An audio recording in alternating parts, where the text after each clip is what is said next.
when we think of one night stands, we think of being like drunk in a club. I mean, this has literally never happened to me, so I don't know why I associate this with one night stands. Your standard one night stand. Like, literally, I have never, ever met someone in a club and been like, yeah, I'll fuck you.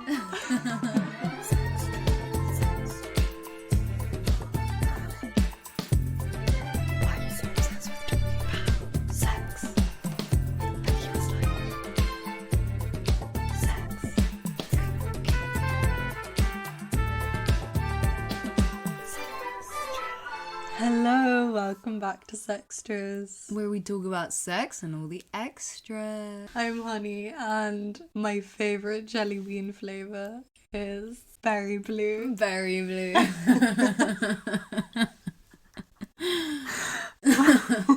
What a flavour.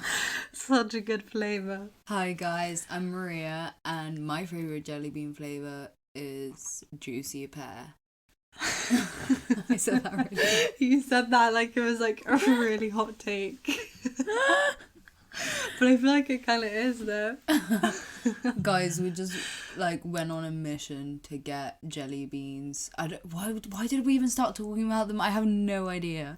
I And then really we went on a don't know. mission to go get them, and We were talking about sweet flavours, what our favourite sweet flavours were, how I like blue ones. Yeah, I mean, that blue flavour is something else. It's because it doesn't exist in That real life. blueness, It's like the yeah. novelty of it. Yeah, that the blueness of it.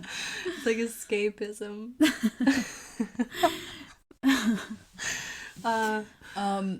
But yeah, I mean, hot take, we love melon flavoured things, just in case you guys wanted to know. Blue I just love things. fruity kind of flavours, but unique ones, you know, like throw a bit of mango, throw a bit of peach, Lychee. juicy pear. Oh, Oh, lychee, love that. Exactly. Like, I love a little unique, exotic fruit. Well, that was our jelly bean adventure. Thought we'd let Yeah. you guys in on that, but This week we are talking about.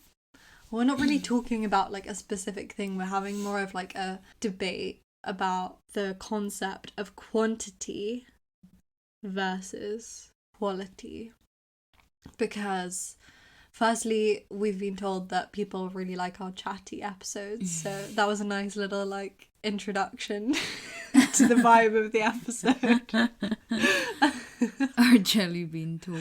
Yeah. I think that there's a lot of aspects to it, because I don't know, I think at first glance it's like, oh yeah, obviously quality over quantity, but then I think when you start to think about it, it's like, okay, but like, what if I literally was having sex like once a month, and like, yeah, it was great and it was amazing sex, but maybe I'd kind of rather have like sex that's slightly a little bit worse, but I actually Yeah. get to have regular sex, you know what I mean? Because then you'd be And- so horny the rest of the time. Yeah, I don't know, I think there's like a lot of layers. I think what I've kind of concluded is that the aim is realistically a sweet little spot in the middle, you know, quality mix in a bit of quantity, you know. You've got both. We're going to start with a little segment where we asked some questions on our Instagram.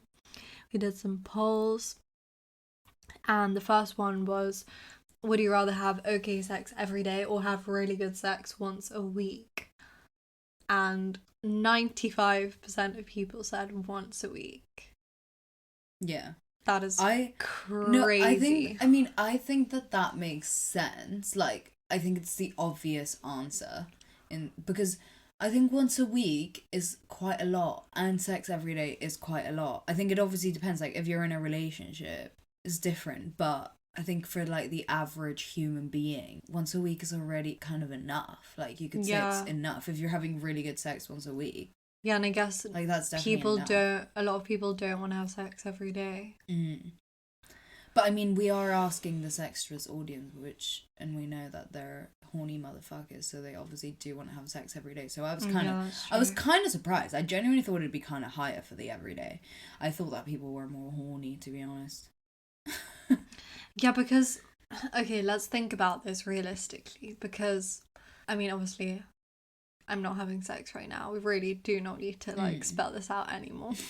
But when I was single before, I had like a few people on rotation, and that would mean that I would have sex like definitely more than once a week, but not every day. Like maybe like twice or 3 times a week, depending on the week, you know? That was like an ideal scenario. Yeah. And it was like in between okay and like really good sex. So I guess that's good. Yeah. But the other thing we have to take into account is that girls are not horny when they're not having sex. And they get more horny the more they have sex. So if you were having really good sex once a week, it would be agony for the rest of the week.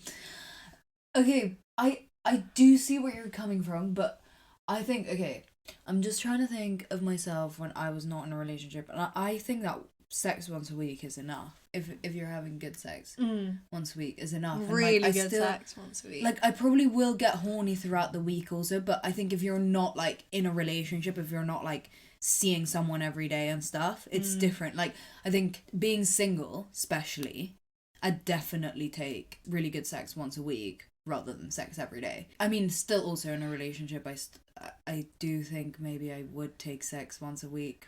Really good sex once a week rather than every day. If you're not in a relationship with someone, I feel like you put a bit more effort into like maintaining the whole shaving situation, hygiene situation.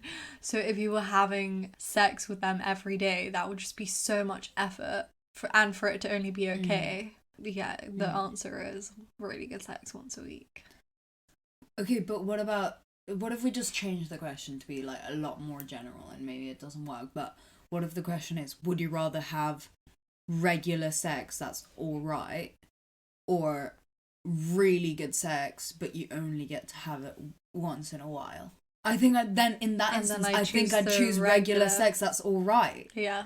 Like, but that's a different question. Exactly. That's not what we asked. But exactly, I think the like once a week thing makes it quite easy, because it's like realistically I don't need sex every day, especially if you're not like, if you're not seeing someone that you could have sex with every day, which if you're not in a relationship, especially right now because of COVID, I'm guessing you're not seeing them every day. Yeah, you know, so it's not, true. I feel like it's not something that you really need or feel like you want. Like if it was once a week versus like regularly, once a week, you know it's going to happen once a week, and then there's like that pressure on it being once a week, and it's like that has to be the really good time that we have really good sex. Whereas if it's just like regularly, like more loose, then it's like, yeah, like once in a while it'll be bomb, you know. Yeah. Usually it's just like, all right. Yeah, but I mean, realistically anyway, it's not like you're going to be having really good sex every day. Like some days are going to be better than others anyway, so yeah, that's the thing. It's like it has to be pretty bad for it to be bad, because sex is good. So realistically, like any sex that is just not notably bad or awkward is good, or like alright at least. Yeah, you know what I mean? Like I'll take it. I don't know. I'm not gonna complain even if it's alright. But I guess the whole question of the episode is like realistically, what should we be striving for? Like more sex or better sex? This is kind of what we're kind of at this crossroads, because I don't know. I don't really think that there is necessarily a right answer. I think it just depends what you're looking for in your life. But yeah, this is what inspired the episode, but we'll get into it later. Yeah. Okay, the next one. What makes someone a better fuck? To have lots of sex but with different people, or to have lots of sex with one person? And 26% of people said lots of sex with lots of people, and 74% of people said sex with one person. Again, a tricky one. Because firstly, what if that one person you're having sex with is just really shit and you don't really learn anything? It's just like you putting in all the effort and then they're just like, sex, I'll take it how it is. Like there's no growth. We need growth. That's an important fact. And then secondly, maybe they are having sex with lots of people, but you don't really like actually learn anything again, because you're just like a quick fuck and then you move on. Yeah. Yeah, I think there's pros and cons to both. I mean, okay, my thing with lots of shagging loads of different people, and actually I'm kind of surprised that it was 26. Like, I thought that it'd be lower. Like, most people would just think like, oh no, obviously just better to shag one person. But I think if you look at it from like, oh, if you shag loads of different people, you can like sort of learn in a more like general, like informed research kind of way, like what do people most like, and like what is most popular with the lady or whatever, you know what I mean? So I do see the benefits and then with the one person, yeah, definitely, like, what if that person is just kind of shit? But at the same time, I think one person allows you to, how you were saying, if it's just one time, it's like, yeah, you sleep with them and that's it. You don't really like get into it and like learn their body or whatever. You don't really know this person and you never really will. So it's kind of like a very fast learning curve. Whereas if you sleep with someone a lot, it's kind of like, there's more potential. Yeah, there's more potential for it to be better because the more you do something, the more like you know how to do it. Yeah, but also maybe sleeping with loads of people is like a collectibles kind of thing. Like you pick up all these like little tips along the way. Yeah, exactly. So there's also that layer. But then also with the one person, you're also building not trust, but like safety at least. You know, like you feel more comfortable with them. Yeah, and you can explore those collectible things in depth.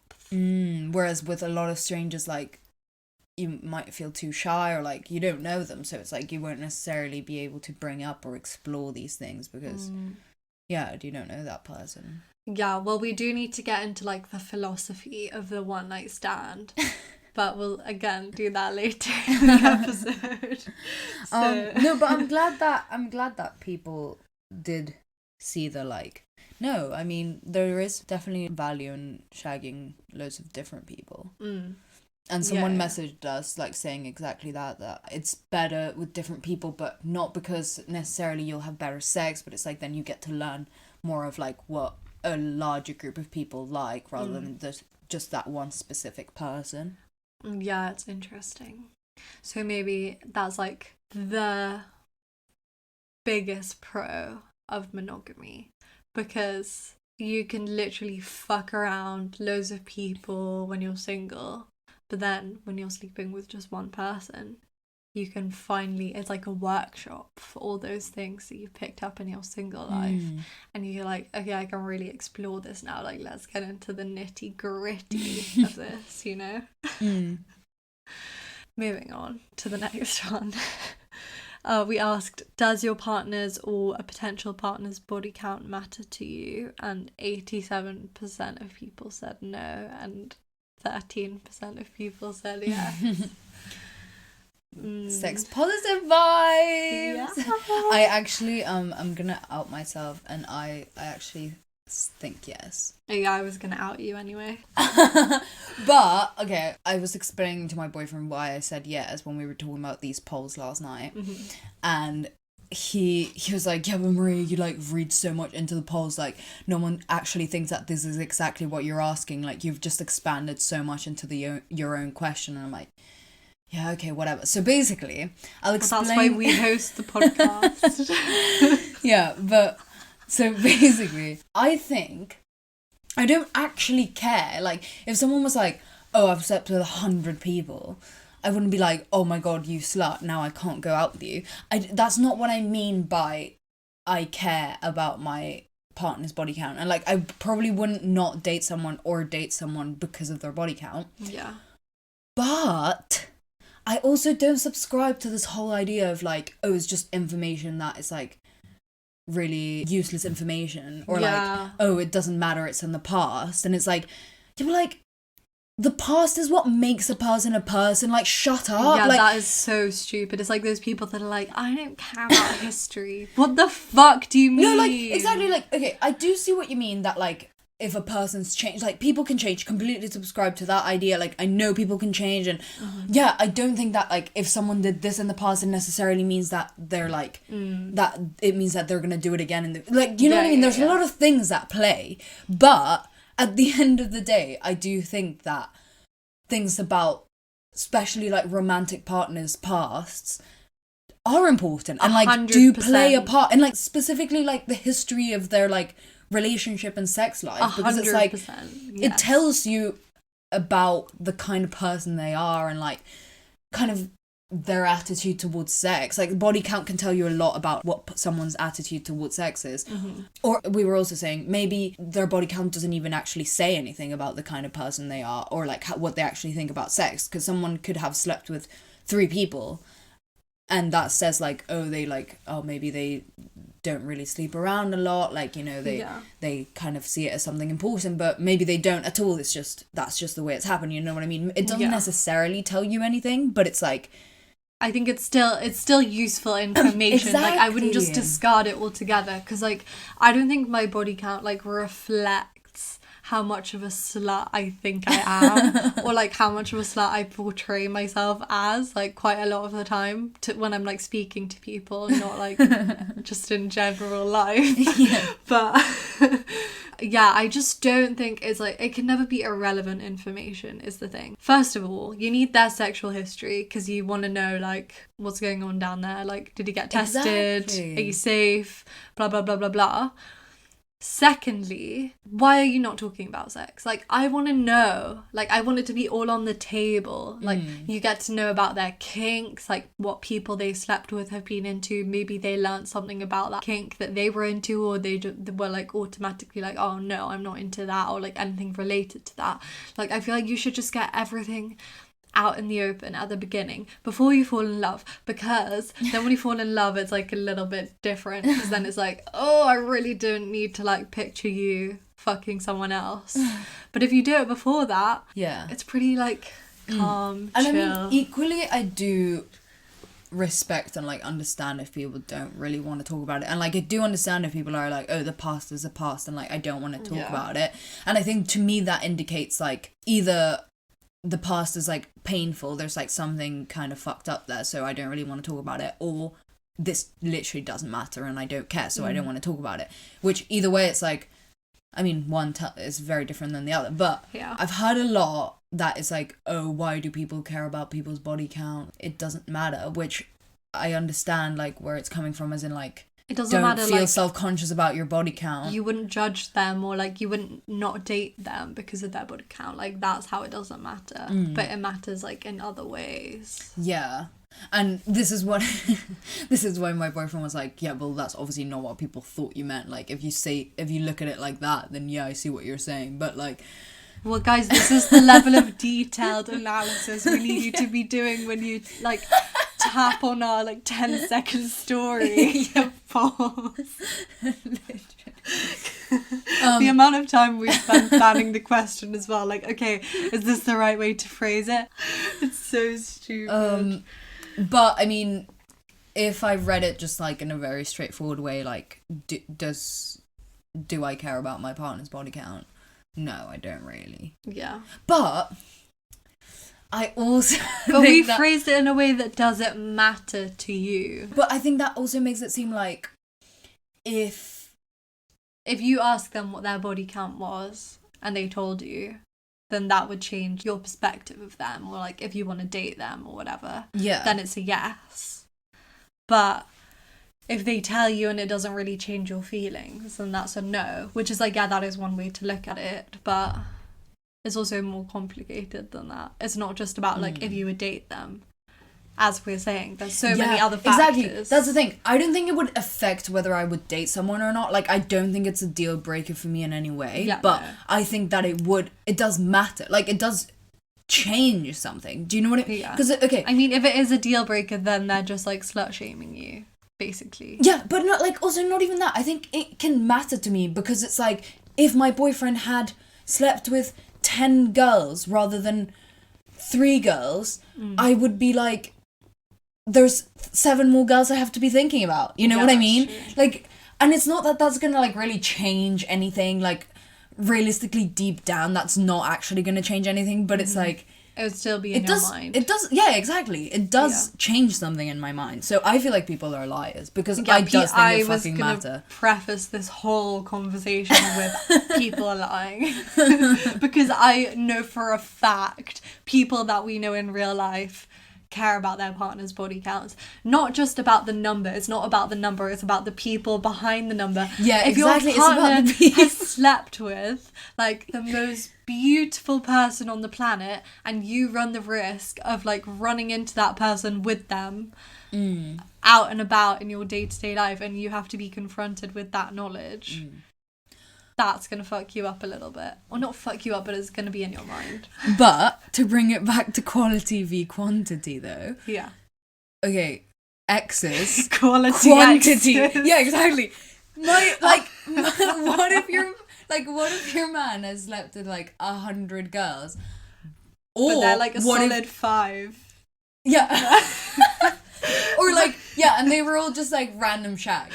Or he has had like 5 deep relationships, and you know what like I mean? 11 out of exactly 10. Like that's quality. Like I'd much rather the 100 in this scenario. No, because then if they had like 3 quality exes, you have to reframe it and be like, those are their standards and I'm meeting that standard. Like I am part of that standard. You might not think that you are, but you can be like, okay, like, why would he go down realistically? Like, it's just an upward spiral, so I'm the next natural progression.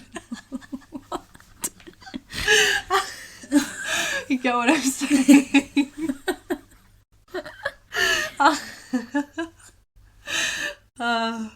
This is so not where this maybe episode people was, don't like, care meant about to body go. count, you know? Maybe we're just imposing what we care about onto But I people. don't care though. My ex like wouldn't tell me his actual body count. He's like around this number, and I'm like, that's so vague. Like I want to know who, what day, exactly what you did. Yeah, like need to know the circumstances. And this is what I mean about finding out before you fall in love, because then he would like share things randomly with me after we fell in love, and I was like, I don't want to know that now. Like I tried to ask you before so I could get it all out on the table, and now I know I don't want to know that. Like yeah, maybe we care too much about people's business though. Like I think it's a good thing to care about people's business. I think I don't see a problem with it.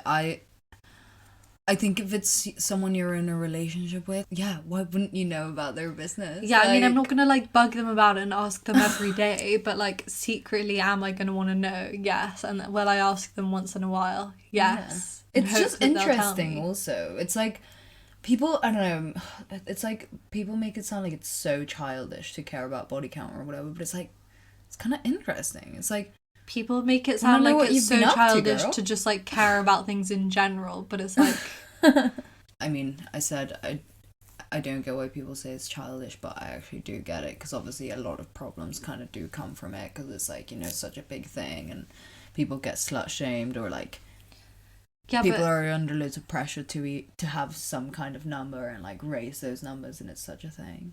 Yeah, but we're not gonna like get anywhere in terms of sex positivity if we can't just like openly discuss these things with our like actual partners, because I feel like a lot of the time indifference can be used as a like mask to cover shame. Like you can kind of be like, oh, but why does it matter to you? But actually it's because you're secretly ashamed of your number.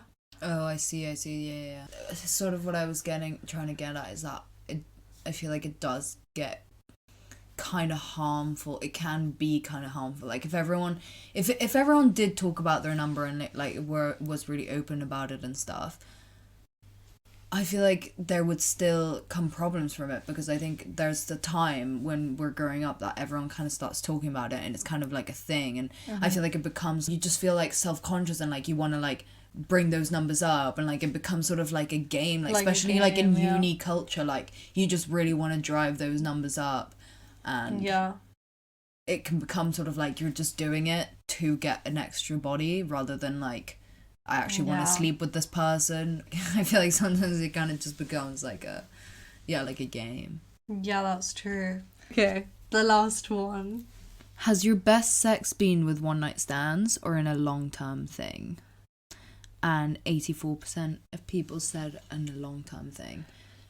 And I really thought it would be like most people. I kind of just put that in as like, oh, I'd be interested in, like, kind of interested to see if there's a lot of people that have had really good one night stands. And I feel like 16% is a lot. Maybe we're just, well, I feel like I hate on one night stands a lot just because I feel like I haven't had the most amazing one night stands. But you always say that you've had pretty good one night stands. Yeah, well, should we get into like the philosophy of the one night stand? Yeah, go on. Okay, so we were talking about this and we were like, when we think of one night stands, we think of being like drunk in a club.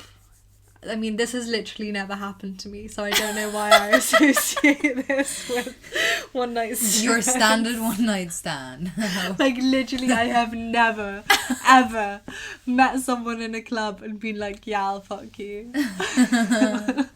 No. So, anyway, we think about being drunk in a club or like on a night out, you meet someone, you have sex with them, or like just someone off Tinder who you have sex with once, blah, blah, blah, blah, blah.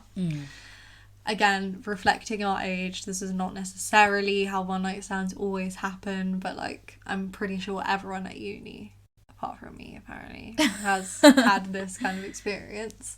And in that case, firstly, you don't have good sex when you're drunk anyway, because it's just like, let's just stick it in and like get it over with. Yeah. And you're probably not gonna like communicate what you want to some random stranger that you just like met off the street. So that's the thing about one night stands, is like, I feel like they have the potential to be good if you're like sober, you meet someone like first, maybe you go on a Tinder date and you like spend loads of time with them, or just like any kind of date, and then you sleep with them once and then that's it. Or I was saying, if you sleep with someone off a dating app, but you like text first about what you're into, and then there's more potential for it to be good. Also, one night stands, like, I'm not looking to have good sex necessarily, or like looking to have an orgasm at the end of the night. Maybe it's just like in the moment, it's just like a horny moment, and kind of what I'm looking for is a one night stand. Like, it's just a stranger that I can fuck, and it's like, I'm never gonna see this guy again. And like, I think that for a lot of people, actually, like, one night stands is a time that you can be more vocal and like say what you want and stuff, which I think never see I just don't have this experience, but I know that a lot of people would say that, you know. That's the thing about the one night stand. It's not, I feel like when we talk about having good sex, or like the sex that we're looking for or whatever, I don't think we're referring to one night stands, because I feel like that's an experience in itself. Like, I feel like it's just quite separate from the sphere of good sex, and obviously it's kind of fucked up that one night stands in our female minds don't equate to like an orgasm. Yeah, this is like another thing we were saying, is like, yeah, maybe, but a one night stand, like, I'm not really looking to come, and it's like, like, why not? Like, why can't this just be a normal part of my sex experience just all the time, how it is for men, you know?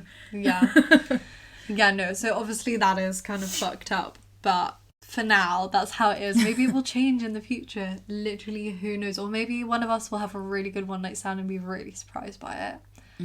Actually, I have slept with, like, as I've said, I've slept with quite a few people off Tinder who have made like a very decent effort. So it's like, nice. Yeah, pretty good. But they were like, older than me. Surely it comes with age. I feel like this is a trend that we've all heard, you know. So that's like the basic philosophy of one night stands. Glad we covered that. Glad we got that out of the way. Now let's talk more about quantity as a case.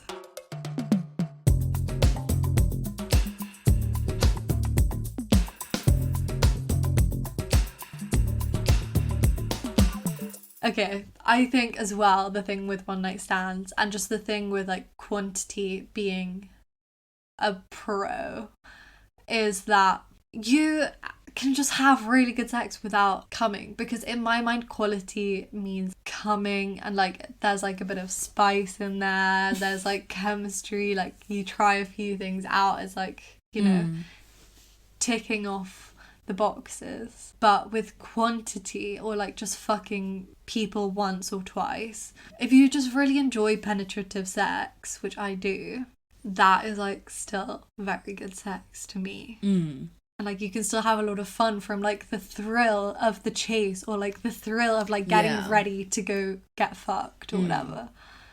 And I think that's all part of it. Yeah. Well, I think there's two things to consider with quantity. There's It's so serious. Well, there's two things that I was thinking about. We're talking about sort of quantity as in different people that you're sleeping with. So having a high body count or whatever. Yeah. And also we're talking about regularity as in like having a lot of sex.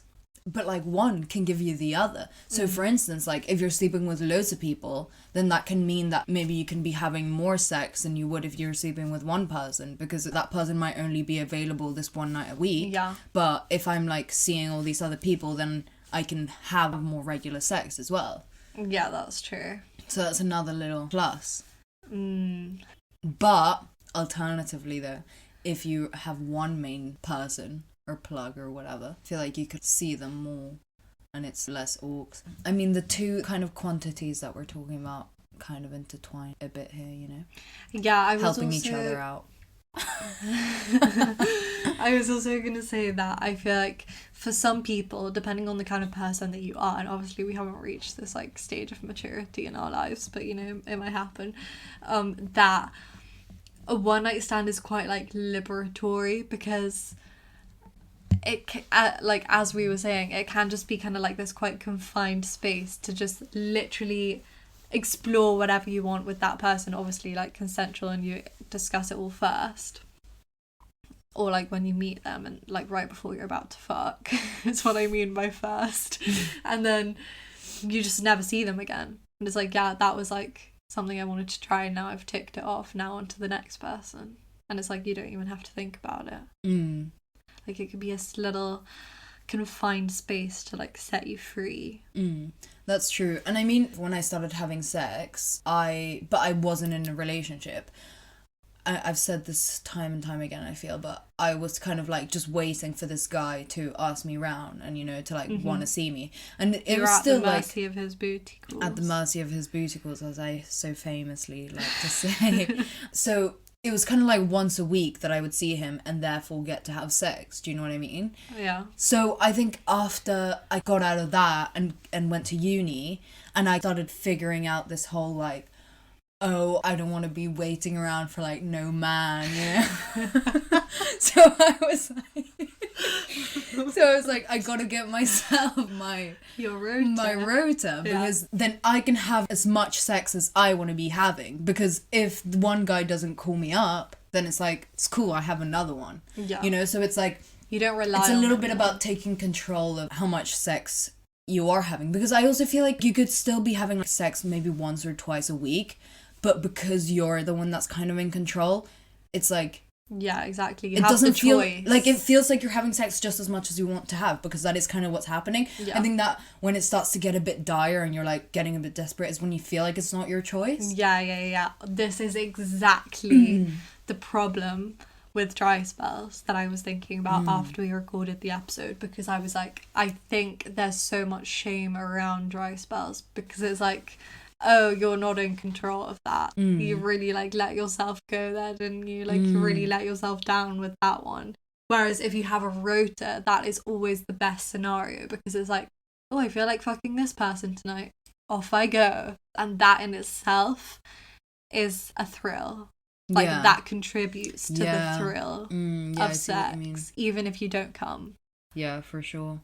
I mean, and the not coming thing, like, I think when I was doing this and at the start of having sex and stuff, and when you kind of want to feel this whole like thrill and in control and stuff, I think to me at that point it was more about just having lots of sex. Like it didn't really matter whether that sex was good or not, really. I feel like I didn't really care, and I wasn't really thinking that much about it. Also, I think now I've started to think a lot more about it, and I don't know, I'm not saying that now I'm like, yeah, I only really care about having good sex rather than lots of sex or whatever, because that's still not really true. Like, I'm still a horny fucker, but...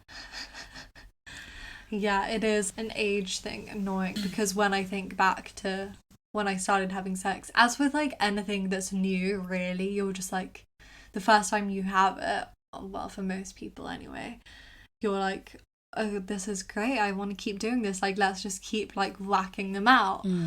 And you don't really stop to think, oh, is this like the best way I could be doing this? And I think that just comes with the newness of it. It's not necessarily like, oh, I think quantity is better, but it is also like with the whole body count competition kind of thing. Like, I very much remember being like, oh, I have to stack up all these people and be like, okay, this is great. But again, that in itself reduces the quality, because you're like not actually thinking about those people as actual people to have that sexual experience with. You're thinking more of them as like conquests, or like, oh, this is just another number to cross off my tally or whatever. Yeah. And I think during those times it also becomes a thing of like, if someone has a really high body count, you just assume, actually up until now, like, you just assume, oh, they can fuck, you know, like, oh, they're really good at sex, when in fact literally one of my friends are like the highest body count literally admitted to me, I actually realised this yesterday, that he doesn't know what a clit is. So that has just literally made me feel sick. I literally gave him such a telling off. I'm like, how can you have slept with like this many girls and you don't even know what a clit is? Like, that is so embarrassing. Yeah, poor girls as well. Exactly. But this is what I mean. I think like there is this thing of, if you fuck loads of girls, you will, like, you're a shagger and like, oh, you're so sick and like you really know how to fuck or whatever. But that's just not true. Like, it doesn't actually mean anything about how good you are at sex or not. Because I'm even thinking, like, when I was getting those numbers in or whatever, it's not really like I was like learning that much more, you know what I mean? I feel like I was kind of just going through the paces. And yeah, you're not really in the moment, which is just so weird if you think about it. But so many people go through their whole lives with that mentality. Yeah, no, and it's 100%. like a massive part of like lad culture as well, and like masculinity, toxic masculinity.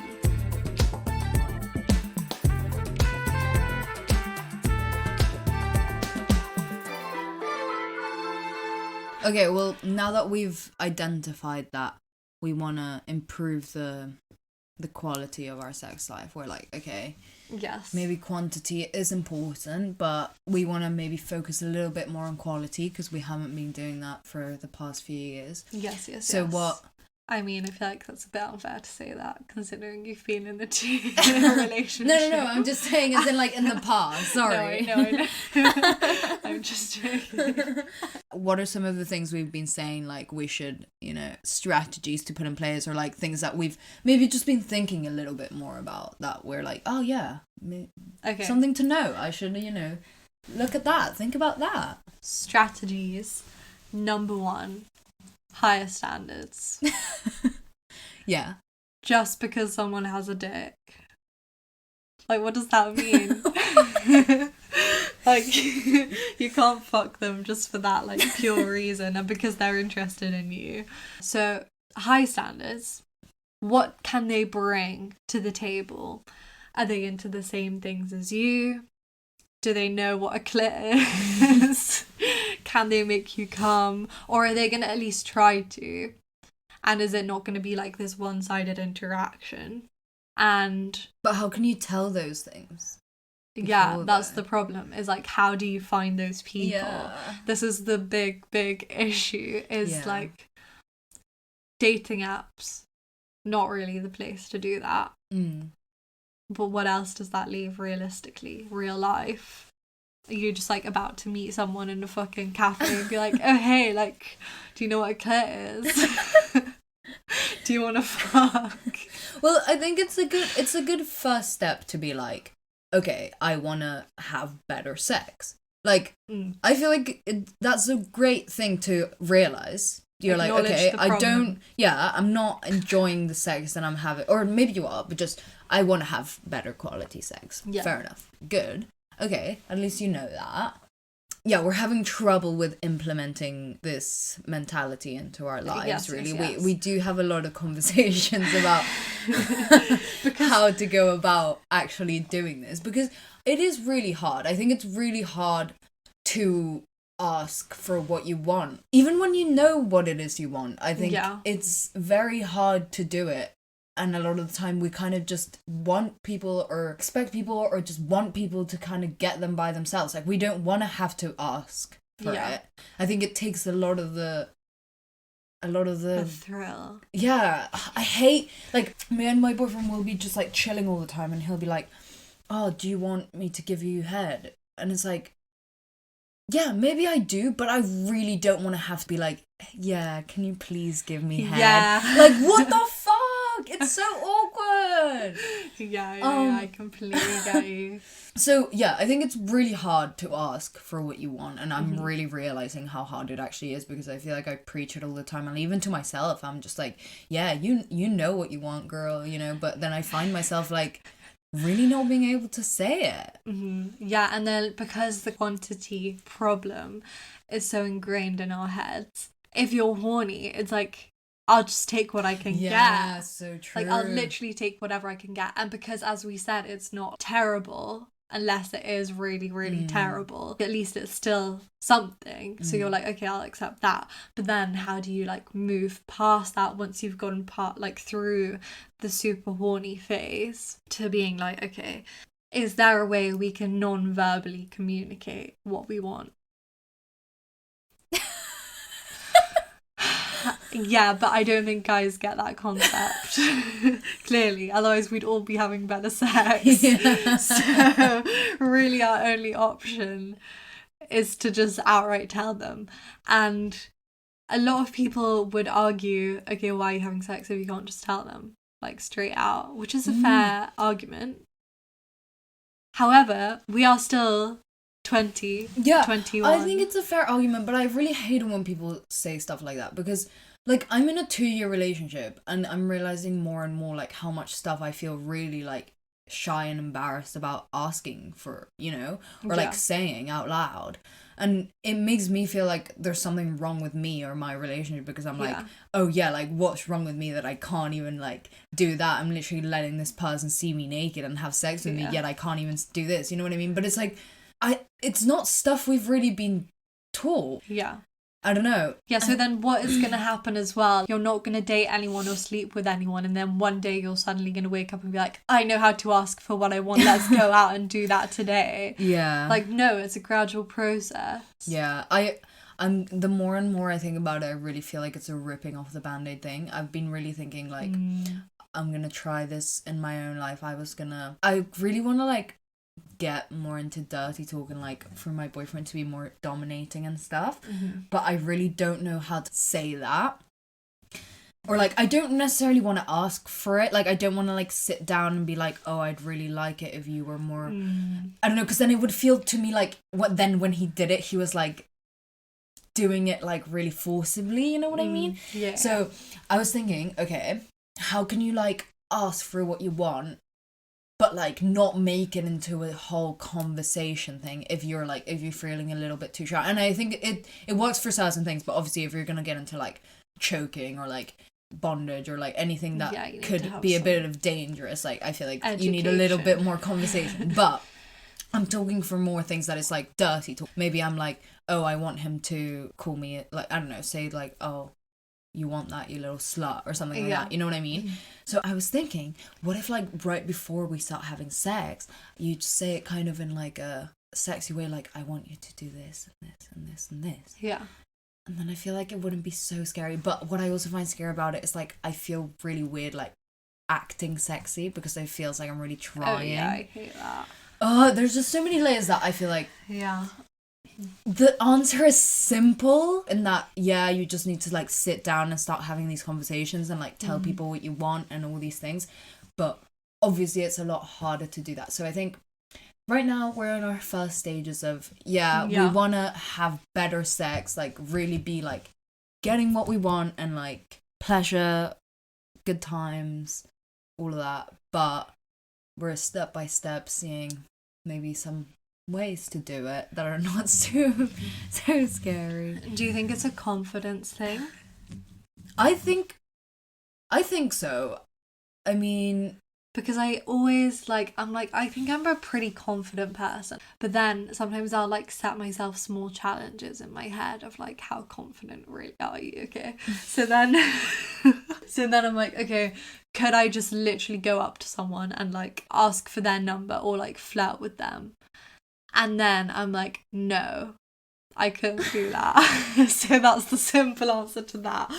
But for guys, that is just like a given. So I feel like for us to be able to ask for what we want during sex, like you kind of do need to be at the same level of audacity that guys have for it to be like, okay, well now we are really taking control of what we want and we're able to literally just ask for exactly what we want. Yeah. I feel like we're definitely on the brink of being able of being like, yeah, genuinely though, because I feel like even up until a few months ago, I kind of didn't even clock how many excuses we make. Low-key. Yeah. Like, I don't want to sound like excuses because honestly, like, I have had good sex, you know?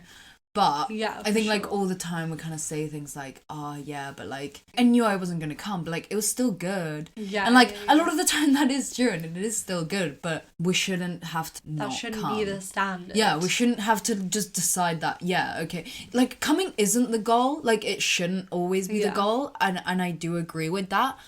But I think that for the longest time we have just decided that it's just like kind of okay, yeah, if you get lucky. When for men it's just if you put your dick inside a hole. Yeah. And it's just kind of like, when are we gonna get this kind of appreciation? Like, yeah, when are we gonna get this treatment?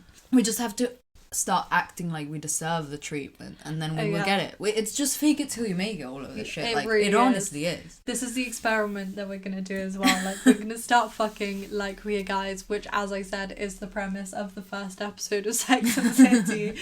But maybe if we just start doing that, guys will see what's been happening. And honestly, for me, having sex, like coming isn't the goal, is probably more likely to make me come than if that is the goal, because sometimes guys are just like a bit too into wanting to do it. Again, it's like a conquest thing, like they want to be able to say they made you come, and that's not hot. So I feel like sometimes that is the way forward, but then we have to like trick guys into it of like I read something that was like tips for how girls can like have more orgasm if they're having a one night stand with someone, and the guy is like, oh, give me head.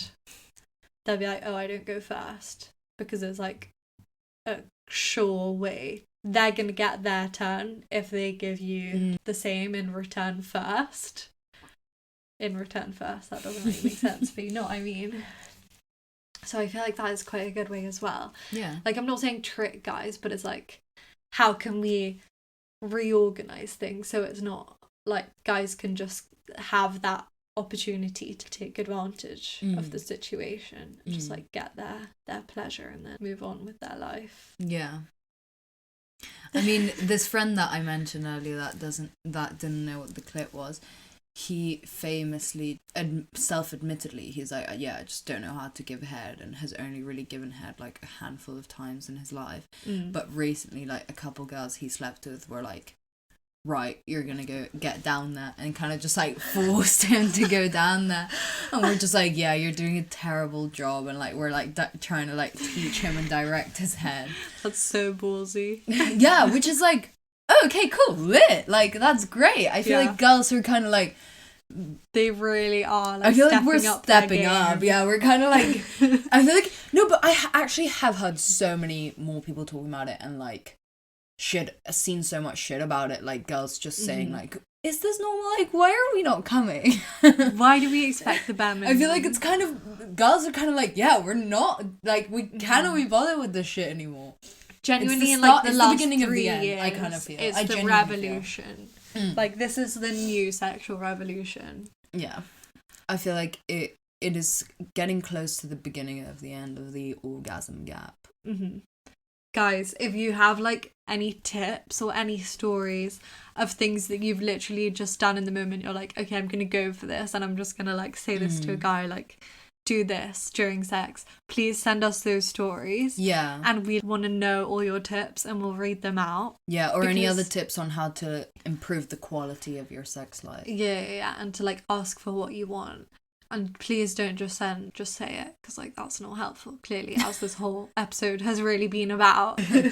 But it will genuinely be so helpful, because we also have listeners of loads of different ages as well, I feel. So it would be helpful to have tips from older listeners, and maybe like even younger listeners can give older listeners like more tips as well. The thing that we wanted to talk about as well is, obviously we have a sex podcast, and before we had the sex podcast, even sex was kind of our thing. We would always talk about it, and I feel like that has kind of come along with the idea that like we just have loads of sex, or we have really good sex. Oh yeah. And I feel like that also had like a bit of pressure in like wrapped up with it, of like we should be having more sex. And now we have to kind of step back and be like, okay, but that's not a thing. And also I really genuinely get kind of scared about when I start having sex again, if I have to tell them that I have a sex podcast and then they think that like I'm some like sex genie, and like and then they like expect the sex to be like way better than it actually is, and then I'm just like disappointing them. Yeah, no, I so see what you mean. Yeah, I think like loads of my friends and even my boyfriend, like when he met me, I was kind of like had a rep, you know. And it's the whole thing of like, yeah, like Maria, she just like loves sex and has so much sex. So then like, I remember this one time we just weren't having sex for a bit. Like I just wasn't really in the mood for it, like a while. And I'm pretty sure he said something along the lines of like, oh, but like you're Maria, like you love sex kind of thing, which is like, it's fine. I have made it into my thing, you know, Yeah. like it's not by anyone else's fault really. But I don't know. I do think that it's like, it's made me kind of be like, oh yeah, no, like I have to love sex, and like you have to love all things about sex. Yeah, and like I have to be good at it, and like I have to, you know, be willing to try like all of these things. And yeah, like there's been moments when my boyfriend's like, when I'm like, oh, I don't know, like I'm not sure about this, like it's kind of scary, and he's like, but what do you mean? Like, yeah, no, I you know, fully and get you. And it's mostly a joke, and I do get that, but it does like kind of fuck with my mind sometimes. I'm like, oh, I feel like I'm just lying, like my sex isn't even that good, and I'm just like lying to everyone. Yeah. Yeah, no, because like my ex did that as well. Like he'd be like, oh, let's do this, and I'd be like, no, I'm not into it. And he's like, yeah, but like but it's you, like you should be into it. Yeah, like what do you mean you're into everything? It's it's like I think just that idea that someone likes sex and is open about the fact that they like sex somehow means that they should just be up for anything. But it's like, no, we still have standards, you know, to an extent. Yeah. I mean, yeah, I mean it more like it just fucks with my head a bit. But yeah, no, I fully get you. But yeah, I think it's just like the whole idea of quality is coming to the realization that like we don't need to have sex all the time, and like we don't really need to feel this pressure of having to have sex all the time or being into it. We're just like mellowing out, you know. Yeah. Like figuring out that good shit and going in that direction rather than kind of trying to do it all. We will continue on that path. We will one day get to that perfect balance. Yeah, we'll let you guys know. We'll keep you updated on our journey. But yeah, let us know what you guys think. Quality versus quantity. I mean, I feel like our conclusion is basically is a little mix of both. Maybe quality is something that you come to later in life. You learn to appreciate the finer things in life as you get older. Exactly. Whereas quantity is for like the thrill of the chase, like the young, ambitious, energetic soul. Anyway. So let us know your thoughts. Again, send us your little tips for getting what you want, communicating what you want with people you're in a relationship with, or just like random people you've had sex with. Send us any submissions you want at any point you want in your life. We love it. And the ways you can message us, find us, is on our website, which is www.sextruspodcast.com. /confessions if you want to go straight to the confessions page, but we also have all our episodes on there, all our artwork on there, everything that you really need to know. Go check it out. You can find us on Instagram at Sextras Podcast, Facebook Sextras Podcast, or you can email us sextraspodcast@gmail.com, and you can subscribe and leave us a review on Apple Podcasts, and we'll see you next week. Bye.